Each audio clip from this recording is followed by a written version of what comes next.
Bismillahir Rahmanir Rahim. We will start with quote of the day.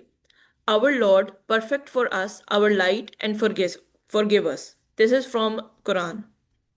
I am Dr. Temia Ayub, and today I will be presenting the topic of occupational disease classification along with pneumoconiosis under the supervision of Professor Dr. Saira Afzal, Dean, Institute of Public Health, Lahore. These are the learning objectives of today's presentation. We will start with the definitions of occupational disease and then understand major international classification system, apply etological, organ-based and exposure-based classification frameworks, interpret national compensable disease list relevant to particularly lower middle income countries, and recognize challenges. At the end, we will be doing multiple choice questions. So, what is occupational disease? According to ILO definition, an occupational disease is any disease contracted primarily as a result of an exposure to risk factor arising from work activity. There are three different terminologies which are being used. The first one is occupational disease, which is directly caused by specific workplace exposure. Strong causal link is required, usually compensable. Then we have another term of work related disease. Work is a contributing, not sole factor among other causes. Multi-factor etiology is involved. Then we have the terminology of general disease, in which there is no causal relationship with work. Background population disease is unaffected by occupation. This is the ILO classification framework, which is the ILO disease a list of occupational disease from 2010 is the most widely referenced global standard updated from the 2002 list. In the group 1, we have chemical agents, which includes metals, solvents, pesticide, asphyxiants, dust, etc. In group 2, we have physical agents like noise, vibration, radiation, extreme temperature, and barotrauma. For group 3, there are biological agents like zoonosis, which includes anthrax, brucellosis, tuberculosis, hepatitis B, C, COVID-19, tropical infections.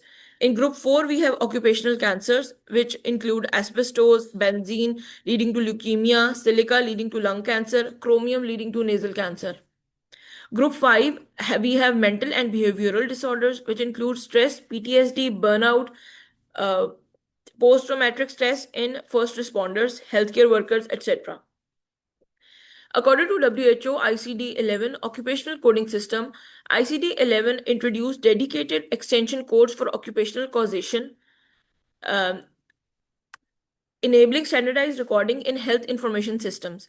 So, for key ICD 11 chapters for occupational disease include Chapter 8, Chapter 12, Chapter 13 for musculoskeletal disorders, Chapter 14 for genitourinary disorders, Chapter 22 for injury, poisoning, acute chemical poisoning. And then there are further extension codes for different issues like employment, work type codes, industry sector codes, occupational exposure, and so on. Now we come to the etiological or cause-based classification. The most foundational approach, classifying occupational disease by the causative or hazard category. It includes chemical, like heavy metals, organic solvents, pesticide, dust and fumes, acids and alkalis. Then we have physical, noise, vibration, radiation, extreme temperature, pressure changes. Then we have biological, bacteria and viruses, parasites, fungi, zoonosis. Psychological, as explained, work stress, burnout, PTSD. And ergonomic, repetitive strain, manual handling, awkward posture, contact stress, and combined loading. These are all included in the ergonomic category. These are figures showing some additional stress factors which may contribute to the development of occupational disease. Now we come to the organ system or target organ classification. It classifies by affected body organ system, essential for clinical diagnosis and specialist referral pathways. For example, if the respiratory system is involved, in cases of diseases like silicosis, asbestosis, COPD, occupational asthma, byssinosis, mesothelioma. They occur due to exposure of silica, asbestos, coal, cotton dust, MDI or TDI. Then we have nervous system, which with diseases like lead encephalopathy, organophosphate poisoning, and so on. Exposures include lead, hexane gas, and like this. Then we have skin diseases like allergic contact dermatitis, irritated contact dermatitis, occupational acne, and skin cancer from exposures of chromates, epoxy resins, cutting oils, ultraviolet radiations, arsenic, etc. Then we have category of musculoskeletal diseases including carpal tunnel syndrome, tendinitis, back disorders, vibration-induced MSDs from exposure of repetitive motion, vibration, manual handling, and awkward posture. Then comes renal system diseases like chronic lead and nephropathy, cadmium tubular damage from exposure of lead, cadmium, mercury, and aromatic amines. And finally, we have hepatopoietic diseases of benzene-induced leukemia, aplastic anemia, methemoglobinemia from exposures of benzene, aniline dyes, nitrates, and ionizing radiations. Then we have the list of compensable occupational disease. There are national lists define which disease qualify for workers' compensation, which are critical for lower middle income countries' policy development and legal framework. So the number one, we have closed or scheduled list, which is the predefined list of compensable diseases.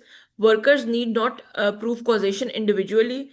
It provides certainty and reduces litigation. For example, in India, we have ECIC schedule, and for UK, there are industrial injury scheme. Then we have open or general clause. Any disease can be compensable if causal link proven. More flexible adapts to emerging diseases. Workers must demonstrate occupational causation, requires robust occupational health infrastructure. For example, in Germany, there is BK list plus general clause, and similarly, there are in Canada also. Then we have mixed or hybrid system in which there are scheduled diseases plus open-ended clause combined, best of both approaches, which is preferred by ILO. Scheduled disease presumed as occupational. It includes example of ILO R194, and in France, South Africa, and Brazil, there are such systems working. Now we come to occupational respiratory diseases. Pneumoconiosis represent the largest group of classical occupational disease globally, especially relevant in mining, construction, and agricultural. So we have this table showing diseases, their causative agent, at-risk occupation, and key features. At number one, we have silicosis caused by crystalline silica from mining, stone cutting, sandblasting, and ceramics, and it leads to accelerated or acute forms, and there is very much increased TB risk. Then we have coal workers pneumoconiosis from coal mine dust, from underground, in particularly in underground coal miners, which leads to progressive massive fibrosis in advanced stage. Then comes asbestosis from caused by asbestos fibers.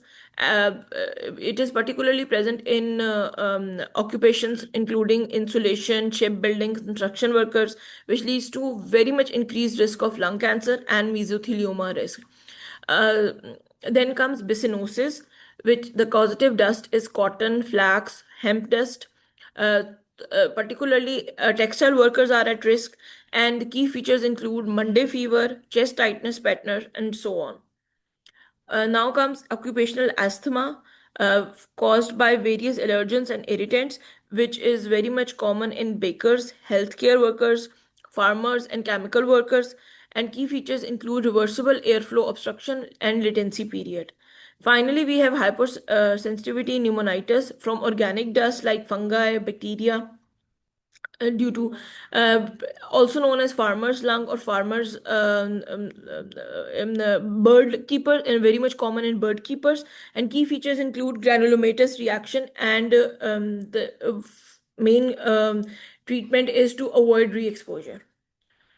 Now we come to another important part of occupational diseases, which are occupational cancers. 19% of all cancers are attributable to occupational exposure, according to WHO estimate. So, according to IRAC, Group 1, agents are definite human carcinogens, which include asbestos, which leads to, as explained, mesothelioma and lung cancer. Then we have benzene leading to leukemia, the crystalline silica, which leads to again lung cancer, very much common in mining.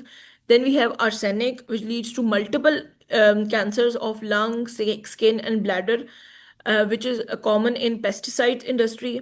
Then we have vinyl chloride leading to hepatic angiosarcoma, wood dust leading to nasal adenocarcinoma, chromium leading to lung and nasal sinus cancers, and aflatoxin, which leads to hepatocellular carcinoma and common in agricultural and food storage industry. Now, there are few emerging categories of occupational diseases, including psychosocial and ergonomics. So, occupational disease includes occupational stress disorder, burnout syndrome, post-traumatic stress disorder after any injury or um, incidents at work, work-related depression, night shift disorder. Then we have ergonomics and work related MSDs, which include carpal tunnel syndrome, rotator cuff tendinopathy, low back disorders, decurvence, tenosynovitis, and hand arm vibration. Diagnosis and occupational attribution. Establishing occupational causation requires systematic application of Hill's criteria adapted for occupational settings. For this, we have different stages. Number one is the clinical diagnosis by confirming the disease using standard clinical criteria, investigation, and specialist assessment. Then comes occupational history, in which detailed work history, including all previous jobs, exposures, duration, intensity, PPE use, and co exposures, is taken. Then we have exposure assessment by quantifying exposure through biological monitoring, workplace measurement, job exposure metrics, and so on. Then we have epidemiological evidence by literature review, calculating relative risk, attributable fraction, dose response relationship, and so on.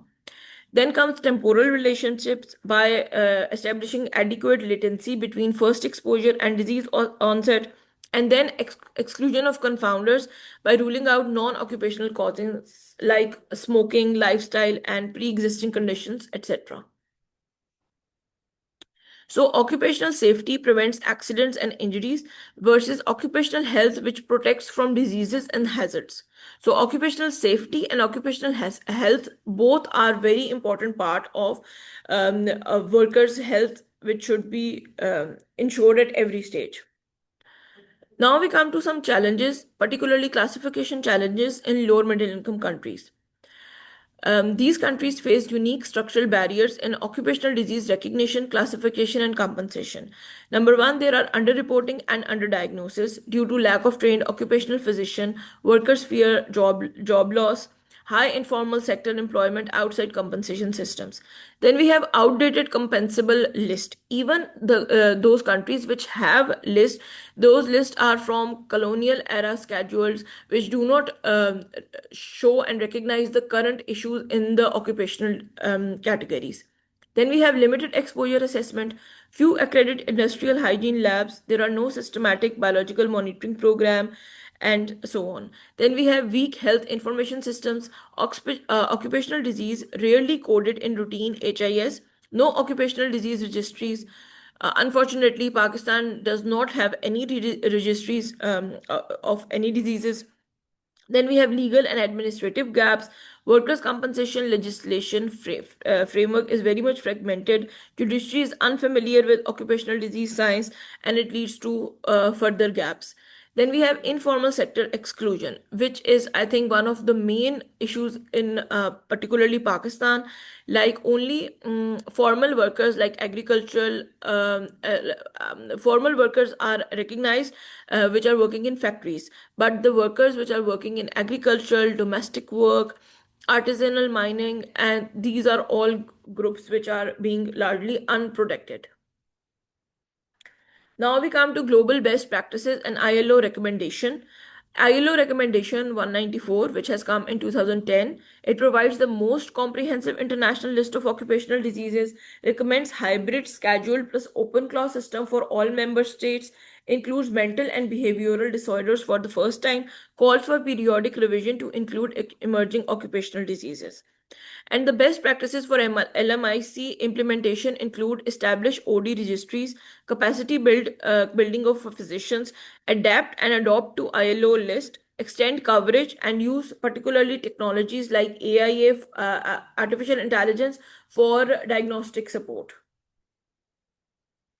Now we come to the second portion of the presentation, which is about pneumoconiosis. So, what is pneumoconiosis? It is an occupational lung disease, and about 2.5 million deaths globally are attributed to it from 1990 to 2017. 260 million workers are at risk worldwide, and it is unfortunately a 100% preventable disease, but we are not doing anything for it. So, it leads to many, many deaths each year. So, pneumoconiosis is defined as a group of occupational interstitial lung diseases caused by inhalation, retention, and pulmonary reaction to mineral dust, organic dust, or mixed dust in the occupational environment. It originates from the word pneumon, from lung, conus, from dust, and condition. So it is a condition of lungs developed from dust. So it leads to fibrosis, which is the scarring of lung tissue, dust retention, which is the failure of mucociliary clearance to remove inhaled particles, leading to accumulation in alveoli and interstitial. And mainly the reason is occupational exposure of work-related inhalation of respirable dust particle, particularly of size less than 10 micrometer diameter over prolonged period. So the pathogenesis and mechanism of injuries. The step one is the inhalation, as mentioned, of the small particles less than 10 micrometer, which reach alveoli, and finest, which are even less than 5 micrometer, which are the most dangerous. Then is the macrophages step of macrophage activation, which leads to engulfing of the particle, failure to degrade, and releasing of reactive oxygen species and pro-inflammatory cytokines. Third step is the fibroblast stimulation, which leads to progressive interstitial fibrosis. And step four is the nodule formation, from collagen nodules, which leads to progressive massive fibrosis. Fibrosis is irreversible. Prevention at the source is the only effective strategy, because once the fibrosis is developed, we cannot bring it to back to normal. So, classification of pneumoconiosis by type of dust inhaled include inorganic or mineral dust and organic dust. So, inorganic dust is include like silica, which leads to silicosis, coal dust, which leads to coal workers pneumonia. Then we have asbestos, leading to asbestosis, beryllium leading to berylliosis, iron leading to siderosis, and tin, which leads to stenosis. In cases of organic or mixed dust, we have cotton dust leading to bisonosis, sugarcane dust leading to bagosis, grain dust, also known as grain workers' lung, and then we have different mixed dust, pneumoconiosis types. By radiological patterns, they say there is simple and complicated type. Simple are small opacities less than 10 millimeter, and there are further divided into subcategories, PQR and then STU, depending upon irregularities. In cases of complicated, we have progressive massive fibrosis in which there are opacities more than 10 millimeter, and they are further divided into categories A, B, C based on their size. Major types for silicosis and coal workers pneumoconiosis. For silicosis, the causative agent, as has been explained, is silica, which includes quartz, cristobalite, tridymite. High risk is in occupations of mining, quarrying, sandblasting, tunneling, stone carving. Acute silicosis leads to massive exposure, and it occurs in weeks to 5 years. It is of rapid progression and high mortality. Then we have accelerated silicosis, which is due to high exposure. It occurs over 5 to 10 years and faster than chronic form. Then we have chronic or classic silicosis, which is from low to moderate exposure. It develops after 10 years, and most common form, and bilateral upper lobe nodules are present. And the most common key complication is progressive massive fibrosis and increased risk of TB, which is also known as silicotuberculosis. Then we have coal workers pneumoconiosis from the causative agent of coal dust, including carbon, silica, kaolin, from exposures in mine. Again, coal miners, which are cutting, blasting, and drilling, are the ones which are at the highest risk. Small round opacities, minimal symptoms may not progress if exposure ceases. Complications include opacities greater than 10 millimeter in size, severe dyspnea, and so on. There is also a condition known as Kaplan syndrome, in which there is coal workers pneumoconiosis plus rheumatoid arthritis, which leads to large necrobiotic nodules on X rays. Now we come to another very important disease, which is asbestosis, occurring from asbestos fibers of cryolite, crocidolite, and amosite, and so on. Occupations which are most common in the past were shipbuilding, constructions, insulation, asbestos mining, milling, and brake manufacturing. The latency period is 15 to 30 years. Long latency makes surveillance challenging. There are many pathologies involved, and key complication is the mesothelioma or the lung cancer. There is again berylliosis, byssinosis, sidrosis, stenosis, and their agents have I have explained in the previous slide. So we come to global epidemiology and burden. There are about 260 million workers exposed to silica dust globally, 46 million workers exposed to coal dust worldwide, and 125 million workers exposed to asbestos globally. So you can see the most common cause, according to these among these dust, is the silicosis, leading to 1.3 million deaths and about 10.1 million lost in Delhi's worldwide. So, pneumoconiosis burden in lower middle income countries in Asia, particularly South Asia, in Pakistan, artisanal mining, there are very limited surveillance data, and unfortunately, there is no registry to document all the diseases which are occurring and the complications which are occurring due to the occupational different professions. There are some systems in China and Africa, depending upon, but they vary from country to country. Now we come to the risk factors and vulnerable occupational groups, which includes determinants of risks include dust concentration, particle size, duration of exposure, type of dust, and individual person susceptibility, along with their use of PPE. High-risk occupational groups include miner, sandblasters, ceramic industry, shipyards, electronic and airspace occupation, and so on. So, according to ILO International Classification, there are provides a standardized system for describing and recording radiographic changes from occupational lung disease. So they include the different stages in changes in sizes of nodules from very small then to round, irregular, large opacities, pleural spaces, and so on. Other complications include silicotuberculosis, malignancies, cor pulmonale, COPD, and connective tissue disorders. So the most important is the prevention, which include primary prevention, which includes elimination, which is a substitute hazardous dust with safer alternative. Then we have engineering controls like wet drilling and wet cutting, administrative controls like job rotation, OEL enforcement by using alternatives, and PPE as a last resort. So in these cases of occupational disease, PPE is the last resort, not the first. The first is the substitution or elimination of that particular hazardous material.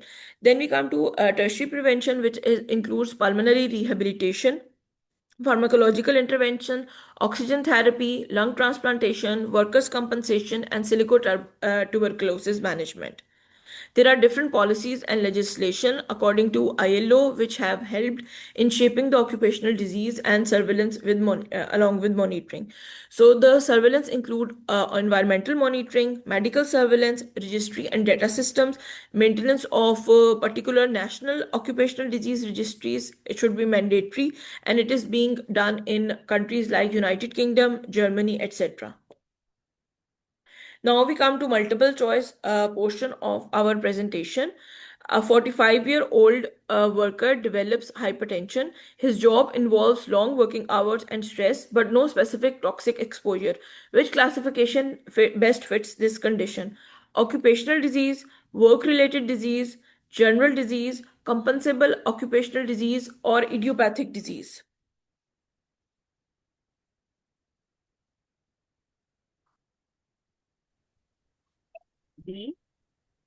Yes, so the answer is B, work-related disease, because it is partly contributing due to long working hours and stress, but there is no direct causal factor. Which of the following best represent an ILO Group 1 occupational disease category? Noise-induced hearing loss, silicosis, occupational asthma, lead poisoning, PTSD in healthcare workers.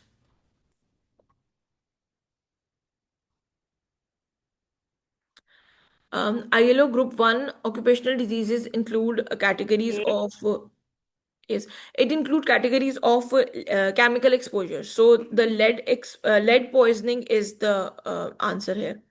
A clinician diagnoses coal workers pneumoconiosis and wants to include occupational exposure in ICD-11 coding. What is the correct approach?